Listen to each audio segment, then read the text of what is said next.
Dear student, today I am going to explain problem number 8 in tax liability. The problem is like this. Following are the incomes of Mr. Vishnu for the previous year 2019 and 20. These are all the transactions. Transactions ನೇರವಾಗಿ ನಾನು ಪ್ರಾಬ್ಲಮ್ನ solve ಮಾಡ್ಕೊಂಡು ಹೋಗ್ತೀನಿ ನಾನು. That is statement showing computation of total income of Mr. Vishnu for the assessment year 2020 and 21. As usual, we have 5 columns: serial number, then kinds of income, resident, not ordinary resident, and non-resident. Right? Take one by one. First one, received in India, which is accrued in England. That is received, income received in India, which is accrued in England. Okay, this is the first transaction. ಈಗ ಈ first ಟ್ರಾನ್ಸಾಕ್ಷನ್ಸಲ್ಲಿ ಏನಿದೆ ನೋಡಿ, income ಏನಿದೆ, received in India. First ಕ್ಲಾಸಿಫಿಕೇಷನಲ್ಲಿ ಟೇಬಲಲ್ಲಿ first point, that is income received in India whether accrued as well as arised in India or outside India ಅಂದಾಗ taxable to all. ಯಾಕೆ ಹೇಳಿ, ಇನ್ಕಮ್ ರಿಸೀವ್ ಮಾಡಿರ್ತಕ್ಕಂಥ ಪ್ಲೇಸ್ ಇಂಡಿಯಾ ಇದೆ. ಓಕೆನಾ, income ಎಲ್ಲೇ ನೀವು ಅರ್ನ್ ಮಾಡಿ ರಿಸೀವ್ ಮಾಡೋ ಪ್ಲೇಸ್ ಇಂಡಿಯಾ ಆಗಿದ್ರೆ ಟ್ಯಾಕ್ಸಬಲ್ ಟು ಆಲ್. ನೋಡಿ, 20,000 taxable to all because that income is received in India. ಓಕೆನಾ, first one. Second one, earned in India but received in England. Okay, that is ಇನ್ಕಮನ್ನು earn ಮಾಡಿರೋದು ಇಂಡಿಯಾದಲ್ಲಿ, receive ಮಾಡಿರೋದು ಇಂಗ್ಲೆಂಡಲ್ಲಿ.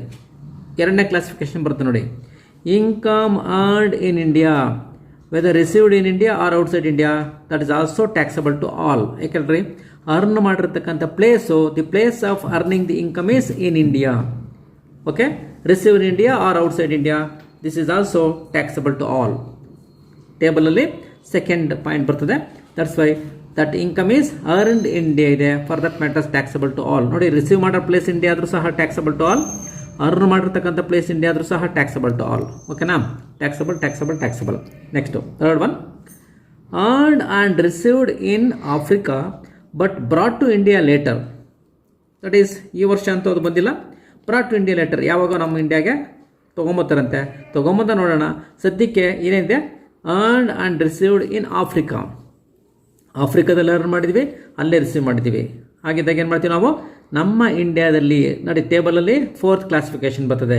ನಮ್ಮ ಇಂಡಿಯಾಗೆ ನಮ್ಮ ಪ್ರೀವಿಯಸ್ ಎಲ್ಲವೂ ರೆಸಿಡೆಂಟ್ ಆಗಿದ್ರೆ ಮಾತ್ರ ಈ ಇನ್ಕಮ್ಗೆ ಟ್ಯಾಕ್ಸ್ ಹಾಕ್ತೀವಿ. ನೋಡಿ, ದಟ್ ರೆಸಿಡೆಂಟ್ ಕಾಲಮಲ್ಲಿ 5,000, ನಾಟ್ ಆನ್ ರೆಸಿಡೆಂಟ್, ನಾನ್ ರೆಸಿಡೆಂಟಲ್ಲಿ ನಾವು ಡ್ಯಾಶ್ ಹಾಕ್ತೀವಿ. That is nil, dash, not taxable. Next fourth one ನೋಡಿ, earned and received in Japan from a business which is controlled and managed from Japan. Point clear ಅರ್ಥ ಮಾಡ್ಕೋಬೇಕು. earned and received in Japan from a business which is controlled and managed in Japan. ನೋಡಿ, business ಜಪಾನಲ್ಲಿ business ಮಾಡ್ತೀವಿ, ಆ income ಜಪಾನಲ್ಲಿ business ಮಾಡಬೇಕಂತ ಇನ್ಕಮನ್ನು earn ಮಾಡಿದ್ವಿ, receive ಅಲ್ಲೇ ಮಾಡಿದ್ದೀವಿ. That business is controlled from Japan. ಅಲ್ಲೇ ಜಪಾನಲ್ಲೇ ಕಂಟ್ರೋಲ್ ಮಾಡ್ತೀವಿ, ಇಂಡಿಯಾದ ಕಂಟ್ರೋಲ್ ಮಾಡಲ್ಲ. ಇಂಡಿಯಾದ ಕಂಟ್ರೋಲ್ ಆಗಿದ್ರೆ taxable to resident as well as not resident. ಜಪಾನಲ್ಲಿ ನಾವು ಕಂಟ್ರೋಲ್ ಮಾಡ್ತೀವಿ ಅಂತಂದರೆ ಅವನು ಇಂಡಿಯಾದಲ್ಲಿ ರೆಸಿಡೆಂಟ್ ಆಗಿದ್ರೆ ಮಾತ್ರ ನಾವು ಟ್ಯಾಕ್ಸ್ ಹಾಕ್ತೀವಿ. ನೋಡಿ, 10,000 rupees taxable to only resident, not taxable to not resident and non resident. Okay, next fifth one, untaxed foreign income of earlier previous years brought in to India in the previous year. That is last classification ಟೇಬಲಲ್ಲಿ. That is past untaxed foreign income brought in to India during the previous year. ಅಂದರೆ ಯಾವುದೋ ವರ್ಷದ income ಈ ವರ್ಷ ನಮ್ಮ ಇಂಡಿಯಾಗೆ ತೊಗೊಂಬಂದರೆ that is not taxable, ಯಾರಿಗೂ ಟ್ಯಾಕ್ಸ್ ಹಾಕಲ್ಲ. ಓಕೆನಾ, ಯಾಕಂದರೆ ಅರ್ನ್ ಮಾಡಿರ್ತಕ್ಕಂಥ ವರ್ಷದಲ್ಲೇ ನಾವು ಆ ಇನ್ಕಮ್ಗೆ ಟ್ಯಾಕ್ಸ್ ಹಾಕಿರ್ತೀವಿ. ಓಕೆನಾ, that's why that income is not taxable to all. ಅವ್ರು ಯಾರೇ ಆಗಿರಲಿ ಟ್ಯಾಕ್ಸ್ ಹಾಕಲ್ಲ. Next, interest on F D in SBI Bangalore. ನೋಡಿ, ಬ್ಯಾಂಗ್ಳೂರಲ್ಲಿ SBIಯಲ್ಲಿ ನಾವು ಎಫ್ ಡಿ ಇಡ್ತೀವಿ, ಆ ಎಫ್ ಡಿ ನಮ್ಗೆ ಇಂಟ್ರೆಸ್ಟ್ ಬರುತ್ತೆ. That is also taxable to all. ಯಾಕಂದರೆ ಅರ್ನ್ ಮಾಡಿರೋದು ರಿಸೀವ್ ಮಾಡಿರ್ತಕ್ಕಂಥ ಪ್ಲೇಸ್ ಇಂಡಿಯಾ ಆಗಿದೆ, for that matters taxable to all. 1,200. Okay, next 6th one, dividend received in UK from on American company.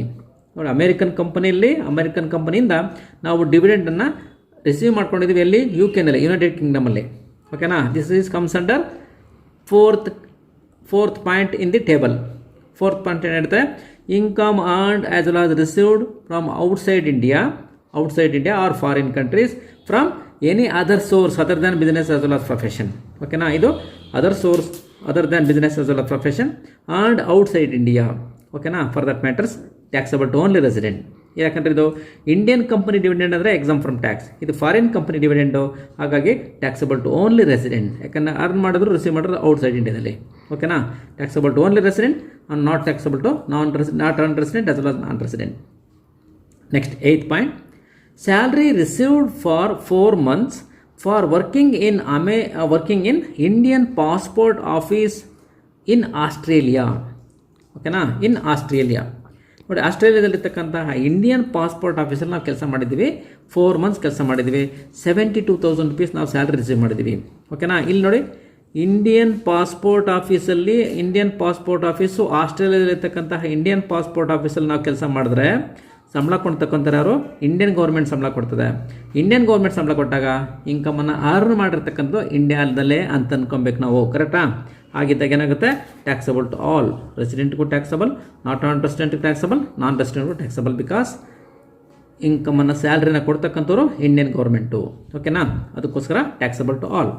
Next, income from house property in Mumbai, ಬಾಂಬೆನಲ್ಲಿ house ಪ್ರಾಪರ್ಟಿಯಿಂದ ನಮಗೆ income ಬಂದಿದೆ, that is earned and received in India, for that matters taxable to all, 1 lakh. Next, interest received on post office SB account, interest received on post office SB account. ನೋಡಿ, 4,000 rupees receive ಮಾಡಿದ್ದೀವಿ.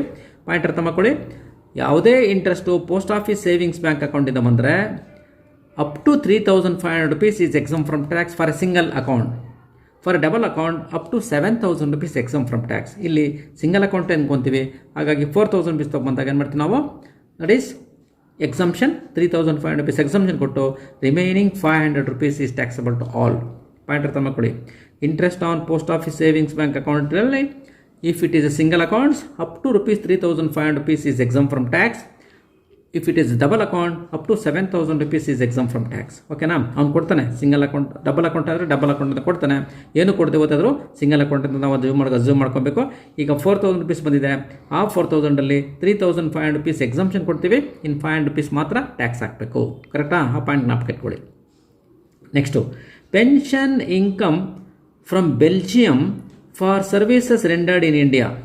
ನೋಡಿ, service ಮಾಡೋದ್ರಲ್ಲಿ ಇಂಡಿಯಾದಲ್ಲಿ service ಮಾಡಿದಾಗ ಆ salary, ಆ pension ಯಾರು ಕೊಡ್ತಾರೆ? ಇಂಡಿಯನ್ ಗೌರ್ಮೆಂಟ್ ಕೊಡ್ತಾರೆ, ಅಥವಾ ಇಂಡಿಯಾದಲ್ಲಿ ಇರ್ತಕ್ಕಂಥ ಕಂಪನಿಗಳು ಕೊಡ್ತಾರೆ. ನಾವು ಬೆಲ್ಜಿಯಮಲ್ಲಿ ರಿಸೀವ್ ಮಾಡ್ಕೊಂಡು ಎಲ್ಲೇ ರಿಸೀವ್ ಮಾಡ್ಕೊಳ್ಳಿ, ಏನು ಮಾಡ್ತೀವಿ ನಾವು, taxable to all, because income earned in India ಆಗುತ್ತೆ. 20,000. ಓಕೆನಾ? ನೆಕ್ಸ್ಟು, ಗಿಫ್ಟ್ ಫ್ರಮ್ ರಿಲೇಟಿವ್ಸ್ ಕಂಡಿದ್ದ ನೀವು ಗಿಫ್ಟು ಎಷ್ಟೇ ಬಂದರೂ ಸಹ ಎಕ್ಸಾಮ್ ಫ್ರಮ್ ಟ್ಯಾಕ್ಸ್ ಅದಕ್ಕೆ ಹಾಕಲ್ಲ. ಅದೇ ಗಿಫ್ಟ್ ಫ್ರಮ್ ನಾನ್ ರಿಲೇಟಿವ್ಸ್ ಬಂದಾಗ up to 50,000 rupees exemption, remaining amount tax ಹಾಕ್ತೀವಿ. ಇಲ್ಲಿ ರಿಲೇಟಿವ್ಸ್ ಬಂದಾಗ ಎಷ್ಟೇ ಅಮೌಂಟ್ ಕೊಡಲಿ, that is also not taxable. ನೋಡಿ, exempt from tax, not taxable. ಓಕೆನಾ? So this are all the transactions ಲೆಕ್ಕ ಹಾಕಿದ್ದೀವಿ. ಈಗ ಇಫ್ ಈಸ್ ರೆಸಿಡೆಂಟ್ ಆದರೆ 2,48,700 rupees ಟ್ಯಾಕ್ಸ್ ಹಾಕ್ತೀವಿ.